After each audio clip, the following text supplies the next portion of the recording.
Head sõbrad, oleme taas astunud uue kirikuaasta esimesse pühapäeva.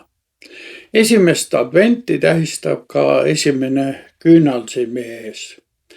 See on ootuse aeg, mis sisaldab nii issanda sünniootust kui ka taastulemise ootust. Tänane evangeelium tegeleb issanda taastuleku ootusega. Kuid kuulakem, kuidas seda annab edasi Matteus oma evangeeliumi 24. peatükis 37. kuni 44. salmini. Sest nii nagu olid noapäevad, nõnda on inimese poja tulemine. Sest nii nagu inimesed olid noil päevil enne veeuputust, sõid ja jõid, võtsid naisi ja läksid mehele, selle päevani, mil Noa läks laeva ega taibanud midagi, enne kui tuli veeuputus ja võttis kõik nad ära. Nõnda on ka inimese poja tulemine. Siis on kaks põllul, üks võetakse vastu ja teine jäetakse maha. Kaks naist on veskil jahvatamas, üks võetakse vastu ja teine jäetakse maha. Valvake siis, sest teie ei tea, mil päeval teie issand tuleb. Küllap te taipate, et kui peremees teaks, millisel öövalve ajal varast tuleb, siis ta valvaks ega lubaks oma majja sisse murda. Seepärast olge ka teie valmis, sest inimese poeg tuleb tunnil, mil te ei arvagi. See on Jumala sõna ja püha evangeelium. Jeesus ütleb kuuldud sõnas oma õpilastele. Nii nagu oli noapäevad, nõnda on inimese poja tulemine. Tahtmatult küsime, mis siis iseloomustab neid noapäevi? Inimesed elasid oma igapäevast elu. Sõid ja jõid, võtsid naisi ja läksid mehele, mitte midagi erakordset. Nad elasid oma tavalist elu ning keskendusid iseenda vajadustele.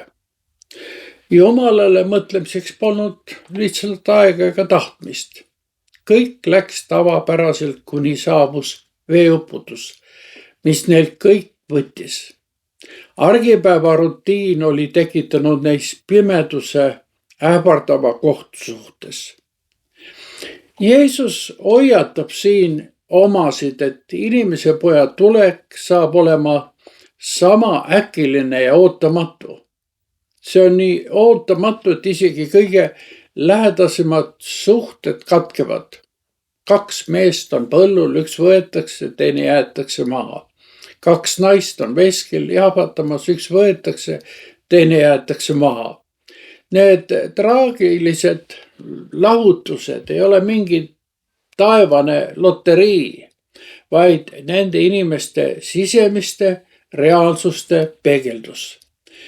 Mitte Jumala viha, vaid südame hoiak teeb lahutuse.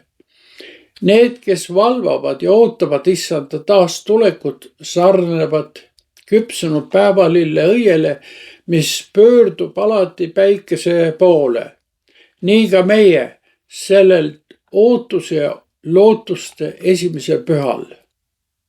Peab ütlema, et Noa lugu ei ole ainult katastroofilugu. See ei ole lugu maailma lõpust, vaid hoopis uuest algusest.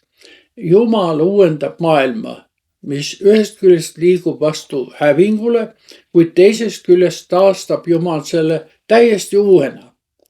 Nii nagu loomisloo alguses, kus Jumala vaim, hebrei keeles ruah, õljus vete kohal ja tõi esile korra, nii laseb Jumal ka pärast veeuputust puhuda sellel vaimul raadsel tuulel üle maa, nii et vesi alaneb. Sünnib uus kord, uus lootus paremale tulevikule. Jumal teeb seoses selle uue algusega ka uue lepingu. Ta ütleb, et ta ei nea iial enam maad. Jumala alastus on noapäevil suurem kui inimeste nõrkus ja läbikukkumine. Niisiis ei taha Jeesus meile noapäevi meenutades mitte meid hirmutada, vaid vastupidi äratada.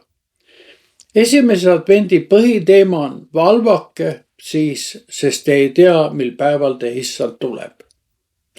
Jeesus selgitab seda valvumist näitega peremeest ja vargast. Kui peremees teaks, millal varast tuleb, siis ta valvaks ega laseks oma majja sisse murda. Nõnda peame meiega olema valmis, sest inimese poeg tuleb tunnil, mil me seda ei arva. Valvamine ei tähenda ainult hirmu ja ärevust, vaid valgustatud tähelepanelikkust. See tähendab rõõmsat ootust, nagu meil on siis, kui ootab mõnda väga tähtsat või meie jaoks olulist külalist. Selline ootus on valmisolek üllatusteks, mida Jumal meie ellu ja maailma toob. See on vaimulik ärkvelolek, mis ei võimalda meil harjumuspärasusel uinuda. Inimese poja tulemine ei piirdu siiski ainult aegade lõpuga. Messia tulemine läbib kogu Jeesuse elu kirjeldust. See algab hetkest, mil Maarjale poeg sünnib. See jätkub Jordanil, kui Jeesus ristiti hääl taevast ütles, see on minu armas poeg. Ja lõppeb risti algus Rooma ohvitser pidi ütlema, see inimene oli tõesti Jumala poeg. Peame ütlema, et mitte kõik ei märganud neid Jumala poja ilmumise hetki.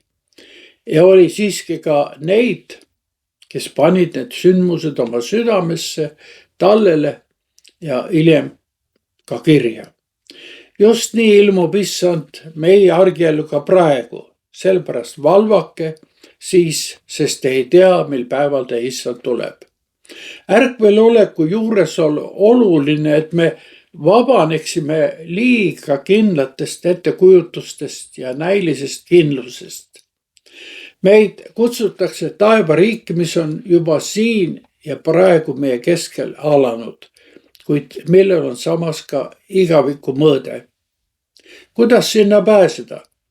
Jeesuse eesmärk on vabastada meid orjaseisusest ja anda meile pojaseisus. Teenija kuuletub välistele käskudele.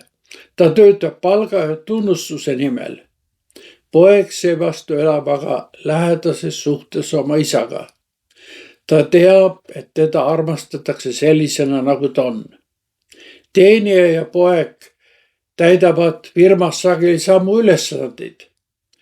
Üks rügab palga ja karjääri nimel, teine töötab armastuse ja ühise kasu nimel, sest ta teab, et see on tema perekonna firma. Ärkvelolek ja valvamine tähendab meie südame muutumist, oma töö ja elu nägemist Jumala isa pilgu läbi. Head sõbrad, ärgakem, sest issand on lähedal. Valvake siis, sest te ei tea, mil päeval te issand tuleb. Tõesti, me ei tea, kas ta astub meie ellu nagu Jeesuse eluajal, Palestiina tolmustel radadel, külades ja linnades või siis juba igaveses aus. Olgem igal juhul valvsad, sest iga hetk võib osutuda temaga kohtumise tunniks. Palvetagem. Issand, sa näed, kuidas argipäevade rutiin meid uinutab. Anna meile andeks, et oleme vähe mõelnud sinu ilmumisele elus ja kõigi päevade lõpul. Issand, ava meie silmad ja kõrvad. Ärata meid nägema ja kuulma sinu ligiolu märke. Isa, poja ja püha vaimu nimel. Aamen.